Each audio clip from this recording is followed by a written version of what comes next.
अस्सलाम वालेकुम everyone, this is me Ayaz and welcome to my channel doctor A K medical hub. और हमारा आज का टॉपिक है कार्बोहाइड्रेट। कार्बोहाइड्रेट भी एक ऑर्गेनिक कंपाउंड है जिसमें कार्बन, हाइड्रोजन और ऑक्सीजन के एलिमेंट्स मौजूद होते हैं। कार्बोहाइड्रेट एक ऑर्गेनिक कंपाउंड है जिसमें कार्बन, हाइड्रोजन और ऑक्सीजन के एलिमेंट्स मौजूद होते हैं। अच्छा, कार्बोहाइड्रेट में हाइड्रोजन और ऑक्सीजन 2:1 में मिलते हैं, जैसे कि वाटर में H2O यानी कि हाइड्रोजन 2 और ऑक्सीजन जो है 1। ठीक है, तो वाटर मॉलिक्यूल में भी हाइड्रोजन और ऑक्सीजन 2:1 में मिलते हैं, वैसे ही कार्बोहाइड्रेट्स में भी हाइड्रोजन और ऑक्सीजन 2:1 में मिलते हैं। ओके, कार्बोहाइड्रेट के अल्फाज से भी पता चलता है कि कार्बो मीन्स कि कार्बन और हाइड्रेट मीन्स वाटर। और हमें मालूम है कि वाटर में हाइड्रोजन भी मौजूद होता है और ऑक्सीजन भी मौजूद होता है, ऑक्सीजन। ओके, कार्बोहाइड्रेट वो ऑर्गेनिक मॉलिक्यूल है जिसमें कार्बन, हाइड्रोजन और ऑक्सीजन लाजमी मौजूद होंगे। ओके, और कार्बोहाइड्रेट में हाइड्रोजन और ऑक्सीजन का ऑलवेज 2:1 होगा। ओके, कार्बोहाइड्रेट के पास इनका जनरल फार्मूला भी मौजूद है। तो कार्बोहाइड्रेट का ये जनरल फार्मूला है CnH2ON। N यहाँ पर वेरिएबल है, N यहाँ पर वेरिएबल, ठीक है, ये और ये N यहाँ पर वेरिएबल है। फॉर एग्जांपल कार्बोहाइड्रेट की क्लास जो ट्रायोज है उसमें N3 होता है। ठीक है, फॉर एग्जांपल यहाँ पर N3 है तो CnH2ON। अब इस जनरल फार्मूला से हम सॉल्व करेंगे तो देखें C3, N यहाँ पर 3 है ना, C3H2O3। ठीक है, अब इसको सॉल्व करेंगे तो C3 ही आ गया और 3 2 6 H6 और सेम 3 1 3। ठीक है, तो O3।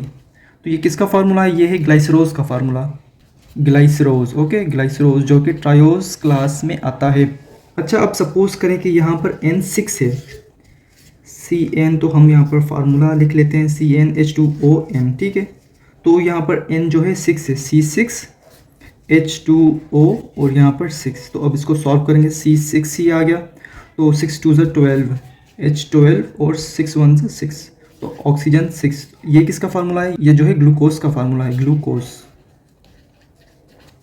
और ग्लूकोज क्लास हेक्सोज में आता है। अच्छा, कार्बोहाइड्रेट लिविंग सेल्स में एज ए बिल्डिंग मटेरियल होता है, बिल्डिंग मटेरियल मिलता है, मटेरियल। और कार्बोहाइड्रेट लिविंग सेल्स में एज ए स्टोरेज बॉडीज भी मिलता है। ठीक है, स्टोरेज बॉडीज। ओके, और कार्बोहाइड्रेट रैपिड एनर्जी भी प्रोवाइड करता है, रैपिड एनर्जी भी कार्बोहाइड्रेट प्रोवाइड करता है। किसको प्रोवाइड करता है? बॉडीज़ को। ठीक है, हमारी बॉडीज़ को, हमारी या प्लांट्स की या फिर एनिमल्स की। कार्बोहाइड्रेट्स को जनरली सेक्राइड्स कहा गया है, सेक्राइड्स। ओके, सेक्राइड्स यानी कि sugar. Okay, because of sweet taste. ठीक है, इनका जो टेस्ट होता है ना वो स्वीट होता है, यानी कि मीठा टेस्ट होता है कार्बोहाइड्रेट्स का। बट कार्बोहाइड्रेट का एक क्लास है पॉलीसेक्राइड। ओके, तो पॉलीसेक्राइड जो कि कार्बोहाइड्रेट का क्लास है, तो इसका जो है टेस्ट स्वीट नहीं होता। ठीक है, टेस्ट इज नॉट स्वीट। ठीक है, कार्बोहाइड्रेट्स को डिवाइड किया गया है 3 मेन क्लासेस में। ठीक है, on the basis of number of monomers. ठीक है, लिख लेता हूँ, on the basis of number of monomers. Okay, monomers. तो वो कौन सी 3 क्लासेस हैं? तो फर्स्ट पर जो क्लास है वो है मोनोसेक्राइड्स।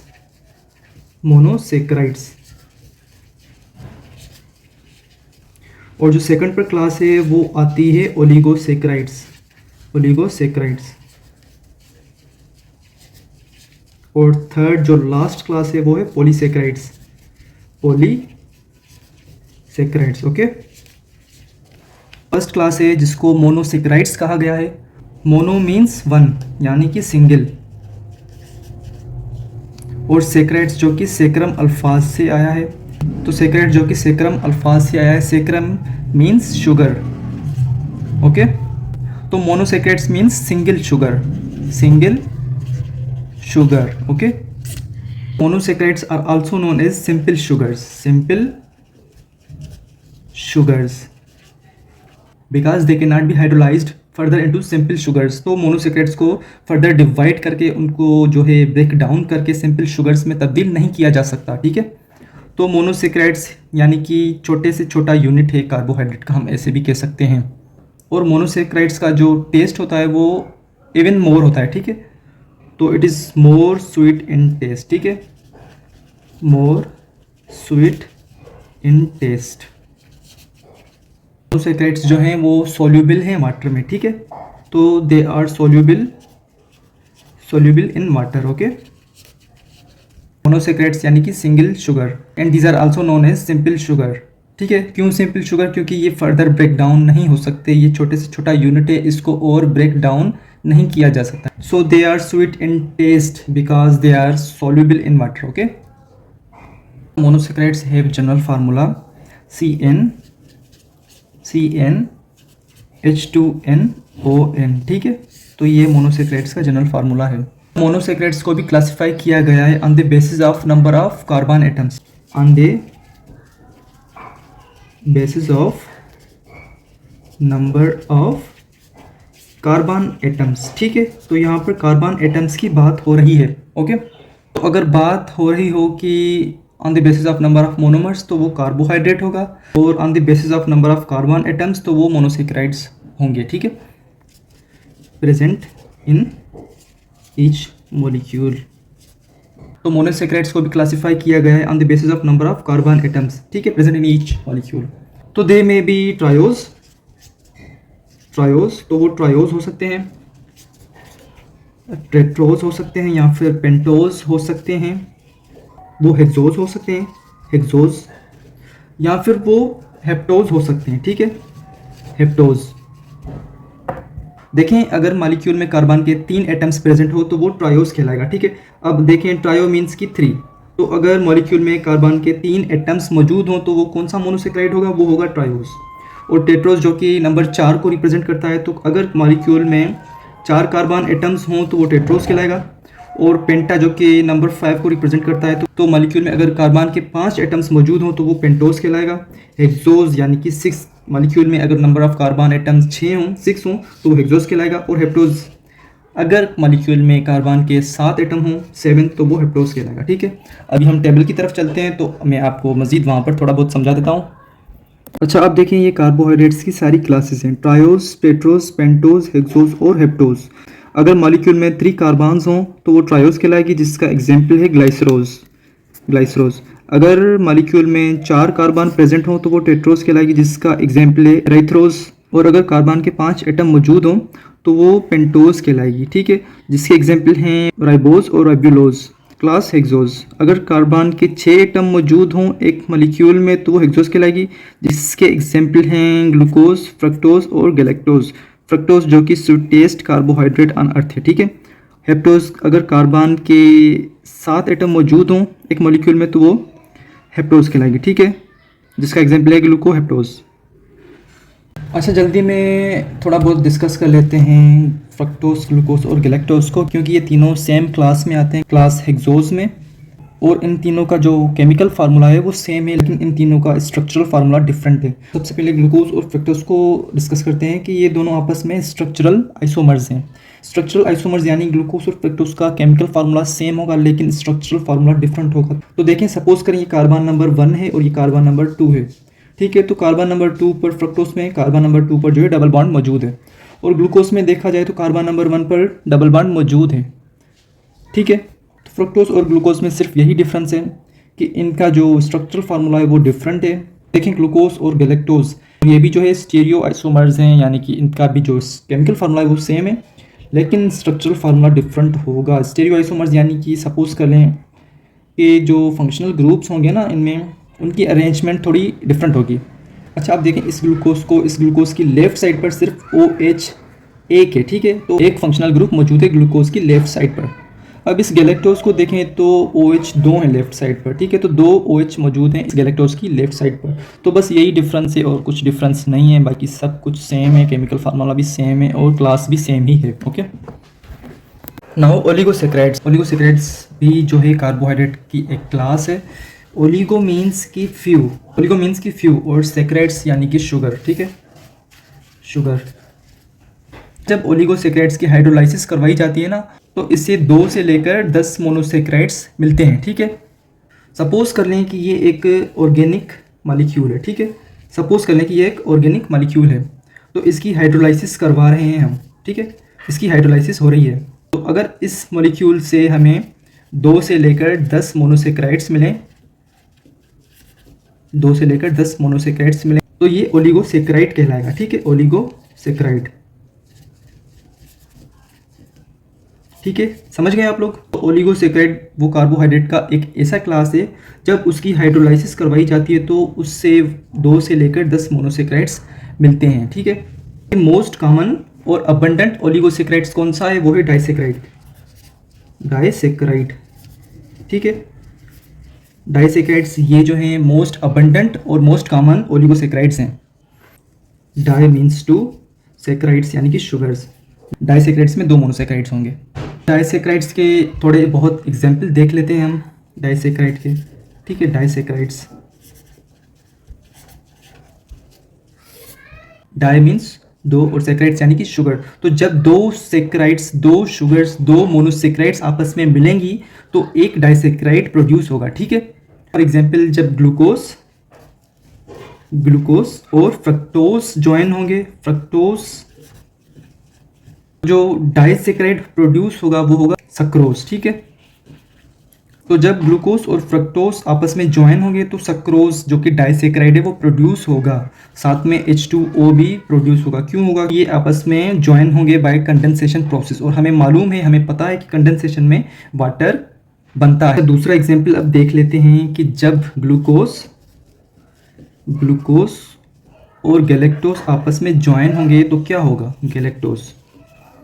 तो जब ग्लूकोज और गैलेक्टोज आपस में ज्वाइन होंगे तो वहाँ से लैक्टोज प्रोड्यूस होगा। ठीक है, लैक्टोज, साथ में H2O वाटर, क्योंकि ये आपस में कंडेंसेशन प्रोसेस की वजह से ज्वाइन हो रहे हैं। और अब तीसरा एग्जाम्पल देख लेते हैं, ग्लूकोज ज्वाइन हुआ ग्लूकोज से, यानी कि 2 ग्लूकोज आपस में ज्वाइन हो रहे हैं, तो क्या प्रोड्यूस होगा? माल्टोज प्रोड्यूस होगा प्लस वाटर।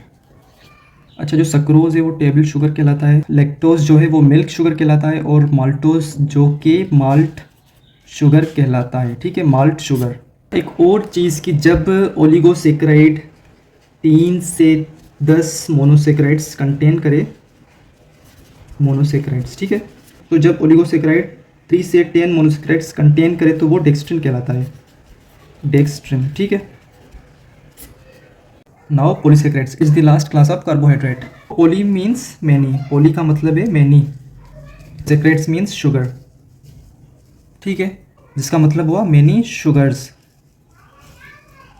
जब पॉलीसैकेराइड्स की हाइड्रोलाइसिस करवाई जाती है तो पॉलीसैकेराइड्स से मैनी शुगर्स यानी कि ज़्यादा से ज़्यादा शुगर्स मिलती हैं। ठीक, जब पॉलीसैकेराइड्स की हाइड्रोलाइसिस होगी ना तो इससे ज़्यादा से ज़्यादा शुगर्स मिलेंगी, ज़्यादा से ज़्यादा मोनोसैकेराइड्स या फिर ज़्यादा से ज़्यादा मोनोमर्स मिलेंगे। ठीक है, polysaccharides are macromolecules which are formed by condensation of 1000 monosaccharides. Polysaccharides are macromolecules. ठीक है, तो ये macromolecules होते हैं which are formed by condensation. तो ये भी कंडेंसेशन से ही फॉर्म होते हैं, कंडेंसेशन ऑफ 1000 मोनोसैकेराइड्स। ठीक है,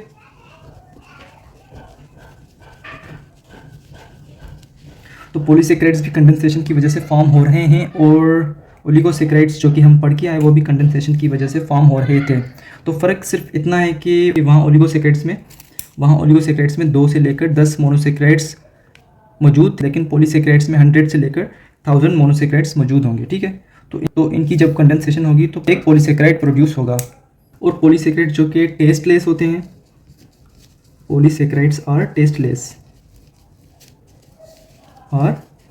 टेस्टलेस। ठीक है, ये वाटर में सोल्यूबल भी नहीं होते polysaccharides are insoluble in water, अच्छा, पॉलीसैकेराइड्स की भी क्लासिफिकेशन है। पॉलीसैकेराइड्स को भी क्लासिफाई किया गया है 3 ग्रुप्स में, स्टार्च में और सेल्यूलोज और तीसरा है ग्लाइकोजन। ग्लाइकोजन। तो पॉलीसेकेराइड्स को भी इन 3 ग्रुप्स में, इन 3 क्लासेस में क्लासिफाई किया गया है।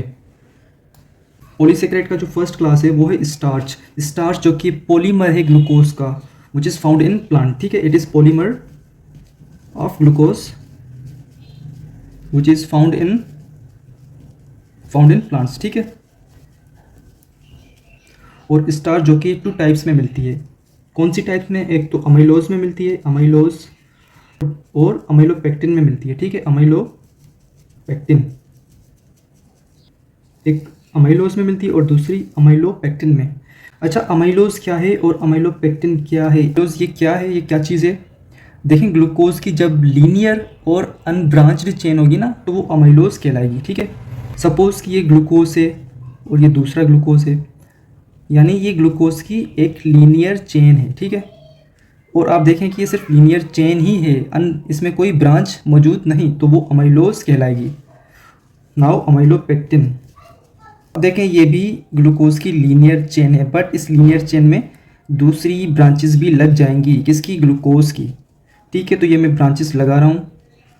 ब्रांचेस किसकी ब्रांचेस लगा रहा हूँ? ये ग्लूकोज ऐड कर रहा हूँ इसमें। ठीक है, अब देखें ये लीनियर चेन है और ये ब्रांच्ड चेन है। तो अमाइलोपेक्टिन में यही फ़र्क है कि अमाइलोज जो कि लीनियर और अनब्रांच्ड चेन होती है, किसकी चेन होती है? ग्लूकोज की चेन होती है, और अमाइलोपेक्टिन ब्रांच्ड चेन होती है, किसकी? ग्लूकोज की। तो यही फ़र्क है इन दोनों में। तो स्टार्च है वो रिजर्व फूड मटेरियल है हायर प्लांट्स में। ठीक है, रिजर्व फूड मटेरियल है, मटेरियल इसका है हायर प्लांट्स का, हायर प्लांट्स। स्टार्च जो कि रिजर्व फूड मटेरियल है हायर प्लांट्स का, और स्टार्च इनसोल्यूबल है वाटर में। ठीक है, it is insoluble in water. Okay, higher plants इन पॉलीसेकेराइड्स को, इस स्टार्च को कन्वर्ट करता है into simple sugars by hydrolysis. ठीक है, बाय हाइड्रोलाइसिस। तो जब हायर प्लांट्स को सिंपल शुगर्स की नीड होगी तो वो इन पॉलीसेकेराइड्स को या फिर इस स्टार्च की हाइड्रोलाइसिस करवाएंगे और इनको फिर ऑक्सीडाइज करके एनर्जी प्रोड्यूस करते हैं। कैसे एनर्जी प्रोड्यूस करते हैं? ऑक्सीडाइज करके। ठीक है, और वो एनर्जी दूसरे बायोमॉलिक्यूल्स की मेटाबॉलिज्म में यूज़ करते हैं। सेल्यूलोज भी पॉलीसेकेराइड का एक क्लास है जो कि ग्लूकोज का पॉलीमर है, और ये सेल्यूलोज भी प्लांट्स प्रोड्यूस करते हैं। तो cellulose it is glucose polymer produced by plants. ठीक है, और ये cellulose it is always in a straight chain of glucose. ठीक है, तो सेल्यूलोज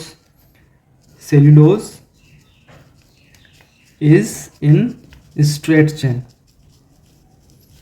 ठीक है, सेल्यूलोज ग्लूकोज की स्ट्रेट चेन में होता है। सेल्यूलोज में कोई भी ब्रांचिंग मौजूद नहीं होती, so no branching in cellulose. Okay, अच्छा, सेल्यूलोज ही है जो कि प्लांट सेल वॉल का मेन कंपोनेंट है। It is main component of plant cell wall. ठीक है, प्लांट सेल वॉल। और सेल्यूलोज ही मोस्ट अबंडेंट कार्बोहाइड्रेट है in nature, most abundant carbohydrate in nature. Okay, now glycogen it is also class of a polysaccharide. Glycogen is also known as animal starch, क्योंकि animals में जब glucose level increase हो जाती है, जब glucose ज़्यादा हो जाते हैं, तो वो एनिमल्स उस ग्लूकोज को ग्लाइकोजन में तब्दील कर देते हैं। ठीक है, और वो glycogen as a storage body काम करता है। So it is reserve polysaccharide for animals. It is a reserve polysaccharide for animals. तो एनिमल्स में ये एज ए रिजर्व पॉलीसेकेराइड या एज ए स्टोरेज बॉडी काम करता है ग्लाइकोजन, और ग्लाइकोजन भी इनसोल्यूबल है वाटर में। It is insoluble in water. Polysaccharide सारे इनसोल्यूबल हैं वाटर में। और ग्लाइकोजन भी ग्लूकोज का बना है, ठीक है। So it is glucose polymer. अब कार्बोहाइड्रेट के कुछ फंक्शंस को भी देख लेते हैं। तो carbohydrate as a potential source of energy काम करता है, और carbohydrate it also act as a storage food molecules. For example plants में जब एक्सेस ग्लूकोज हो जाता है, जब ग्लूकोज ज़्यादा हो जाता है तो वो एक्सेस ग्लूकोज कन्वर्ट हो जाता है स्टार्च में, ठीक है, स्टार्च में। फिर वो starch as a reserve polysaccharide काम करता है, ठीक है, या फिर as a storage material starch काम करती है, वो काफ़ी सारे न्यूट्रिएंट्स को स्टोर करती जाती है। यहाँ एनिमल्स में देख लें हम, तो एनिमल्स में जब ग्लूकोज एक्सेस में हो जाता है तो वो एक्सेस ग्लूकोज कन्वर्ट हो जाता है ग्लाइकोजन में, ठीक है, ग्लाइकोजन में। और ग्लाइकोजन भी एज ए रिजर्व पॉलीसेकेराइड काम करता है, स्टोरेज बॉडी है, ठीक है, ये भी। तो ग्लाइकोजन भी काफ़ी सारे न्यूट्रिएंट्स को स्टोर करता है एनिमल की बॉडीज़ में। अच्छा, carbohydrate also work as building, protective या फिर सपोर्टिंग स्ट्रक्चर। सपोर्टिंग में भी कार्बोहाइड्रेट काफ़ी सारी हेल्प करता है। कैसे हेल्प करता है? अब देखिए सेल्यूलोज, अभी हम पढ़ के आए हैं। सेल्यूलोज वो मेन कंपोनेंट है प्लांट सेल वॉल में, ठीक है, प्लांट सेल वॉल में, तो उसको सपोर्ट करता है। फिर काइटिन भी एक पॉलीसेकेराइड है, ठीक है, काइटिन, जो कि मिलता है एक्सोस्केलेटन ऑफ आर्थ्रोपोड्स में। आर्थ्रोपोड्स का जो एक्सोस्केलेटन होता है ना, वो उसमें काइटिन पाया जाता है, एक्सोस्केलेटन ऑफ आर्थ्रोपोड्स, ठीक है।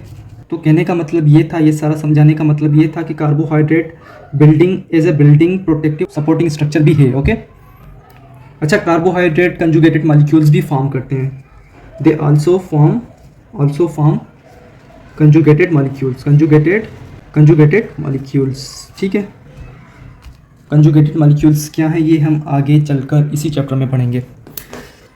सो कार्बोहाइड्रेट यहाँ पर कंप्लीट हुआ। आई होप आपको इजी लगा होगा ये टॉपिक। अगर कुछ समझ ना आया हो या कुछ पूछना हो आपने, तो कमेंट सेक्शन में भी पूछ सकते हैं, या फिर डिस्क्रिप्शन में मेरे पेज की लिंक दी हुई होगी, तो आप फेसबुक पेज पर भी पूछ सकते हैं मुझसे। थैंक यू, अल्लाह हाफिज़।